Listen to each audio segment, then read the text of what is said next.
Thanks for checking out this movie review video. This is for My Bloody Valentine, which is a 1981 film. Yes, this is the original we're talking about, not the 2009 remake, which was done in theaters in 3D.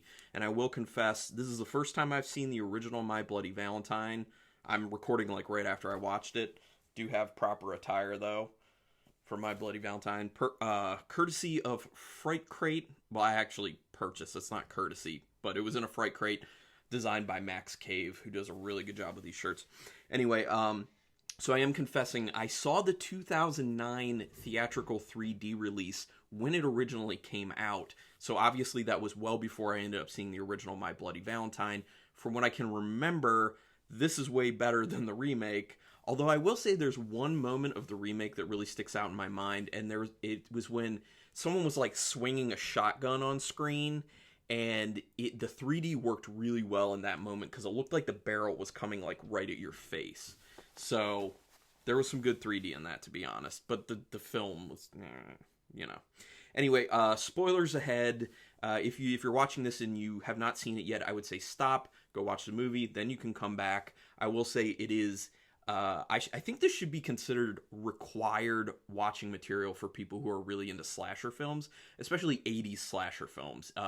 It's totally 80s. Well, it actually kind of feels like it straddles that line since it's in 1981 between the 70s and the 80s, at least looks wise, and like some of the cars and stuff like that. But should be required viewing for anyone who's into slashers, especially 80s slashers. Like I said, it's the kills in particular, which I will be talking about a good amount, are what really make this. Especially now, because it still holds up, in my opinion, because of the kills. So this was directed by George Mihalka, who has more credits on IMDb than just My Bloody Valentine, but it's nothing really that I recognize, or, maybe you do. You can put some comments down there and say, oh no, I totally recognize him from doing this. Go ahead and say that, but I don't recognize anything in particular. Originally, the film was called The Secret. That was the title they were working with, but they ended up changing it to My Bloody Valentine because at the time when it was going to be coming out is when there was this kind of like mini surge in popularity of these holiday slasher films. So they were like, hey, this is a thing right now, let's cash in on it, because it happened to be happening during Valentine's Day, so they were just like, well, let's just change it to cash in on this right now, and The Secret became My Bloody Valentine, which I think My Bloody Valentine is definitely a much better title than The Secret. The Secret sounds like that stupid book, which I'm sure wasn't around at that point. What is that? Is that like a self-help book? I think it's like how to get everything you want. There's a secret for that. I don't know. That's just the impression I got from it. Anyway, this film was actually not super popular when it originally came out. Obviously, now it's kind of a cult classic. It ended up losing $3.4 million at the box office, so between what the budget was versus what it made at the box office, they lost $3.4 million, so that is probably why we didn't get a sequel, which obviously they set this up in the end quite well, in my opinion, for a sequel, and I really wish there was a sequel.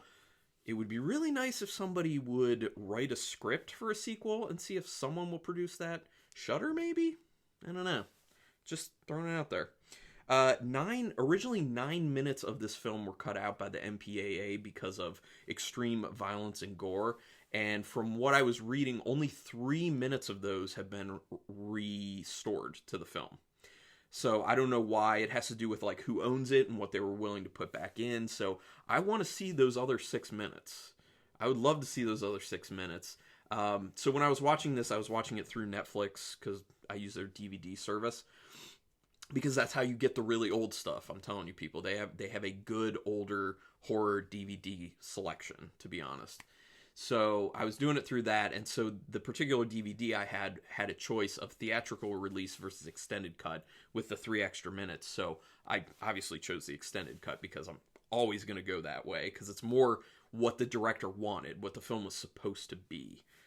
Okay, so the mine that was actually used for this, kind of a funny thing, it ended up getting cleaned up. So they made a deal with the owners of the mine, and then they were like, oh, these people are going to be coming to film. So they took it upon themselves to clean up the mine, which the crew shows up and they're like, that's not what we wanted. What we actually wanted was for it to just be dirty and gritty because that's the aesthetic we're going for when we're shooting in the mine.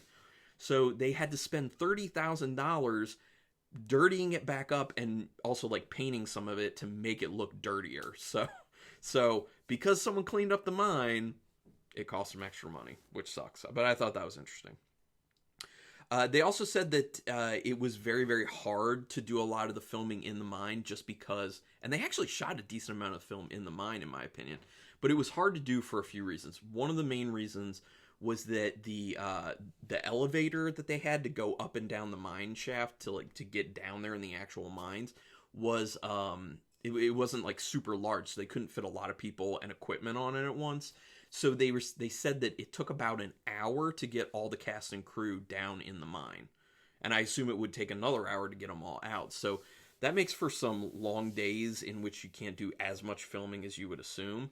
So that sucks. The other thing that sucked is that because of methane levels in the mine that they needed to be very cognizant of, because nobody wants to blow up, they were limited on how many bulbs they could use for their lighting. So the lighting is actually limited. They probably would have gone more so you could have seen things a lot better when they're shooting in the mine, but for safety purposes they can't, which obviously is very understandable because no one wants to die. So that just goes back to shooting this film was actually dangerous. Like, they were legitimately in a mine shooting, and there were methane concerns, so that's dangerous in retrospect, you know. Nowadays they probably would just be like, no, you're building the mine on a sound stage. That's what you're doing because it's safer, less liability. Yeah, okay.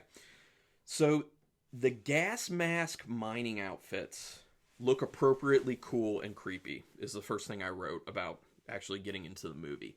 I think that look is really good for a killer. The other thing is the kind of like breathing through the gas mask that happens that they a lot of times would have on screen when it's kind of the killer POV looking at some person who's about to be a victim. That works really well because it's creepy. It helps to like build tension. It lets you know that something's coming, and it kind of makes the killer seem like more dangerous somehow, like kind of insane, because they're like heavy breathing, like, oh, this is gonna be so good. You know what I mean? It's like it's almost sexual in a way.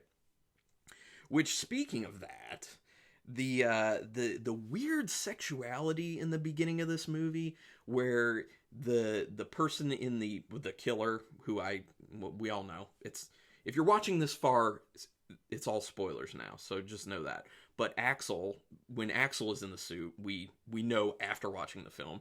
So Axel is with this woman, and they're getting hot and heavy, and he keeps the suit on, and she's like sexually like caressing the tube for the breathing apparatus for the gas mask, and it's like this creepy, weird sexuality that's happening, and then he penetrates her, but not in the way that they were originally thinking would happen. It's with the pickaxe through her back, because he had thrown it into the wall, and then he like jams her into the wall so it goes through her, which is a good way to start the film, because it's immediately setting up, people are getting killed, here's your bad guy. Like, immediately, this is the dude to look for, he's the problem, there's your bad guy. Granted, there's like this whole mythology behind it with Harry Warden, and then obviously we find out, you know, it's not actually Harry Warden, but it ends up being Axel because of his dad was killed by Harry Warden, and somehow that means he then identifies with Harry Warden and then wants to go on this killing spree, because it's like they're gonna have this Valentine's Day celebration for the first time ever, and since it's on the day that his dad was murdered, it like brings up all these memories, and he's just like, oh no, now I'm going crazy and I'm gonna kill everyone. So from that aspect, it doesn't, like, the story doesn't work that well from that aspect, but if you just view it as like a straight up fun slasher with really good kills, it works extremely well. Although I will say, back in 1981, there wasn't as much available and viewed in the horror pantheon, so a storyline like was in My Bloody Valentine probably would have had people like, oh wow, I didn't see that coming, that's very original and cool. So when you're watching these, you kind of have to keep that in mind, what it was like when they were released. So there you go. Oh, the other thing I wanted to say about that like weird sexual situation in the beginning is why would they be going down in the mine to get freaky? Like, don't you have a bedroom? You know, like I don't know. Or did you just not want the people you live with to hear you banging through the wall? I don't know. It's weird. That doesn't make sense, but you know, it's a slasher. Doesn't have to make sense, I guess. So there's plenty of quirky comedic moments in this film, which I actually really appreciate. It's one of those things I talked about it in reviews before. It's a tough dance to execute between comedy and keeping the horror going and not taking too much from the actual story or the horror of it. And they did a pretty good job with the amounts of comedy they had. Then I wrote down, is that the poor man's Wilford Brimley? Because there's a dude in this with like those circular spectacles who has like that big mustache, and he's kind of like a little bit portly. He looks like a young Wilford Brimley. Is anyone feeling me on that? Put it in the comments. Young Wilford Brimley, yes, I think so. The mayor's response to the heart in the box. So this is the first heart in the chocolate box that he gets. His response was more of like, ugh. Like, I got to do some work, or I got to cover this up, or there's something wrong. It wasn't just like, oh my God. It was totally this response. It's inappropriate. I'm just like, you know what I mean? I was just like, that's not the right response here. It's like this guy's been dealing with this for a long time or something. So you've got your typical harbinger of bad things in this, who's just like yelling out to everyone pretty early on, this place is cursed, everyone's gonna die. And then he tells the whole backstory of Harry Warden, which I think is also a good way to kind of further things. It's a fun way to get the full story, the full backstory of Harry Warden out there, because it's like this wacky bar owner who, like I said, is like the harbinger of bad things to come, who is just like, let me tell you how you're all gonna die. And obviously no one listens to him, because otherwise it wouldn't be a slasher film. We never want him to listen to him, otherwise the movie would just be over. They create a very realistic hard work and play kind of duality within this that feels real for like a blue collar situation. Obviously this is supposed to be a blue collar town because their economy is just based around the coal mining there. So they did a good job of making that come to life and making it seem realistic. And obviously these people work very hard, and then you also see them play very hard, drinking, hanging out, joking around, shooting pool, having lots of sex, or at least trying to have a lot of sex. Already talked about gas mask breathing. Oh, so the first like big kill of this, the woman whose heart ends up in the first chocolate box. So I was a little let down that you didn't see the kill, but then I was like, okay, now I'm good, because when they find her body and it's like in the dryer, like the mayor, I think it was the mayor or the sheriff, like opens the dryer and the body like partially falls out, but it's still like tumbling. That was pretty gross and like nasty. And I was just like, wow, that's a good payoff for not having actually seen the kill happen. I felt cheated at first, but then the payoff was awesome. I like the idea of the upside down hearts too, actually. If people didn't notice, I'm sure you did, where they just kind of will, the killer would turn these like paper hearts upside down on where the dead body was. I thought that was just kind of a cool little touch to the film. The pickaxe kill with the eyeball popping out, crazy impressive. I actually already knew about this because, it's from 1981, so you're going to know at least a little bit about it when you talk to people who are into horror. And so I had actually heard about that kind of eyeball popping out where like the pickaxe goes, in the back of the head and it comes out and the eyeball's sticking off the end of the pickaxe that comes out of the eyeball. Extremely impressive, that kill. It looks amazing. I understand why I've already heard about it, because it's extremely well done. And I think in general, the kills in this had really, really good payoff, and they were very creative. I mean, I think they even hold up today, to be honest. Like, they were unique then, and it tells you that they put a lot into the thought of it. And the execution was very good, too. I love the moment the fight is broken up. Okay, I was watching when the fight happens between the two guys who are fighting over the woman. I'm sorry, I don't remember all the names because I don't pay attention to that so much. So the two dudes were fighting, and they were, well, one of them was Axel, but the two dudes were fighting, and then they the guy, poor man's Wilford Brimley breaks up the fight, and the one guy like rips away from it, and he's going towards the door. He grabs a beer, like opens it with so much vigor. Like, I've never seen someone snap open a beer like that. Beer goes flying, and he immediately like twists, like twirls around and goes outside. It was like the coolest ending to a fight being broken up I've ever seen. It was just like it was kind of badass, but it was also kind of funny at the same time.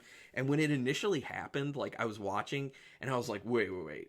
Did I just see what I thought I saw? And I backed it up. And then I watched it again. I was like, yeah. And then I backed it up again and made my wife watch it. I was like, have you ever seen anything like this? And she was kind of just like, okay, that's cool, I guess. And I was just like, no, it's cool. It's definitely cool. Unique filming locations. That's one of the things that becomes very apparent with this, is when you can find a unique filming location, like they obviously did with this mine, it sets the film apart, even if it's, going along with a lot of the tropes of a typical subgenre of horror. And obviously with My Bloody Valentine, the mine is really cool. It's very interesting. No one else was really doing that. So when you give people a new environment to kind of take in with their eyes, it not only gives people a cool setting to look at while things are going on, but it also opens up more possibilities for what you can do on the set. I was talking about how things were extremely limited because of where they were shooting in the mine, but as far as like how the kills happen and ratcheting up tension and where you go and what you end up seeing, it opens up new opportunities that not a lot of other films have. So I really like that. The boiled heart kill was super good. That was another one where like he boiled his face in the hot dog water, and that wasn't that impressive. But then the touch of after the fact, them finding the boiled heart in there, that's that next step that I was talking about. That it tells you like they really sat there and thought about it, and we're just like, how can we take this to the next level? And it was good. And then on top of that, his head was in the freezer too. So it was like, man.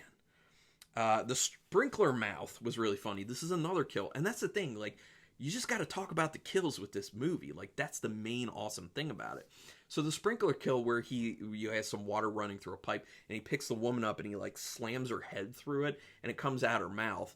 It's another one where like that just happens then, but you don't see the water coming out. And then when her body's found, there's just like water coming out. That's why I call it like the sprinkler mouth, because it's kind of like you could take a shower under her. Just saying.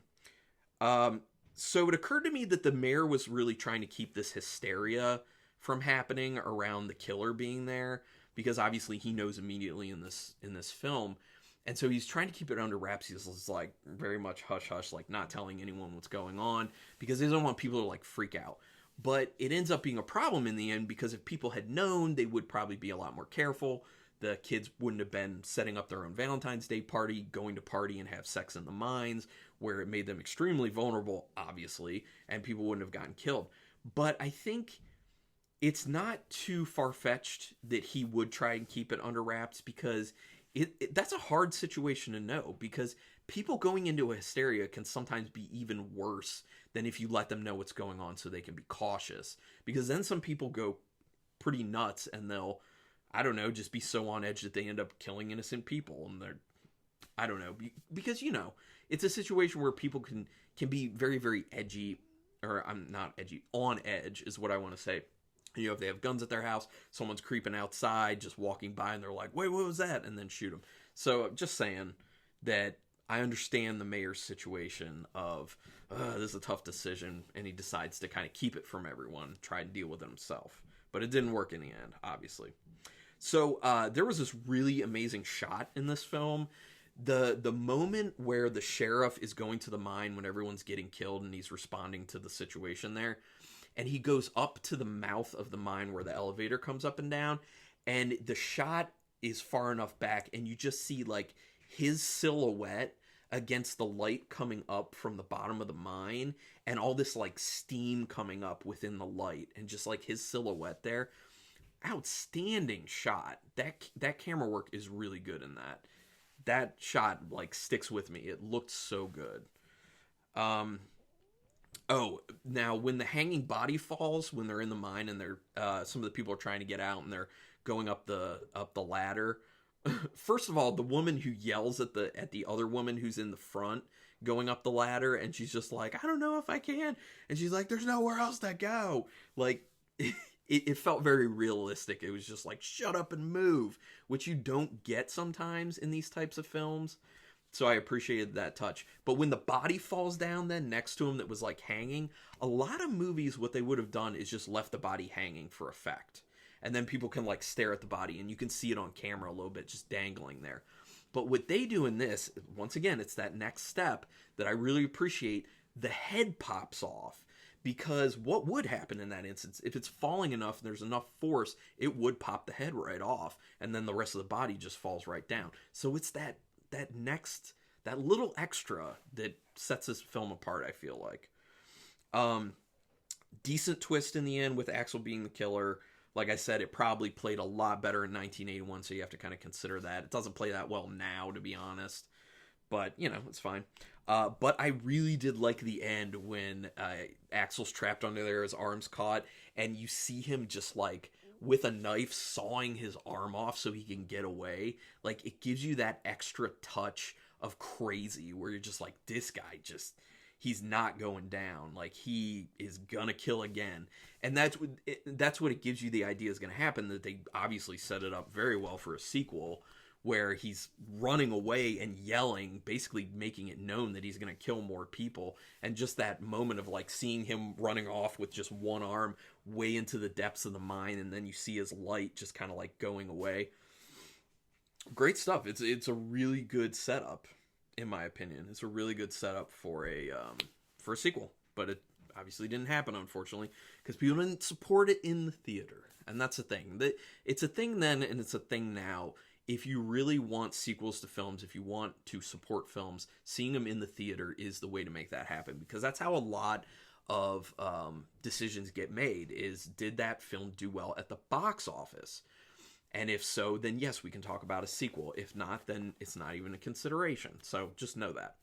So, I really enjoyed watching this movie. It's not perfect, obviously. There are things that don't age well and things that do age well and all that. So, really enjoyed watching it. So I'm gonna have to rate this two ways, I think. So as an overall film, in the entire pantheon of all film, I would rate it on a 5-star scale with half stars in play. I would go with a 3.5. I would have to say, probably. No, 3. I'm sorry. It would be a 3 against all film. It would have to go at a 3.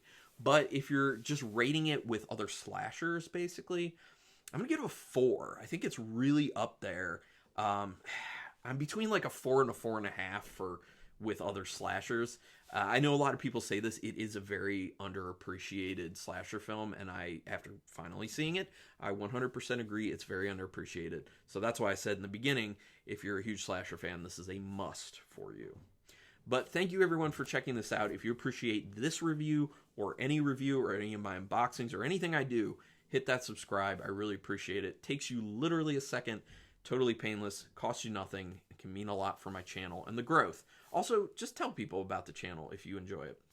I appreciate that. Put some comments down there. I know some people have some opinions on My Bloody Valentine because I know at least at least 2 people in the past have made comments on some of my videos about My Bloody Valentine.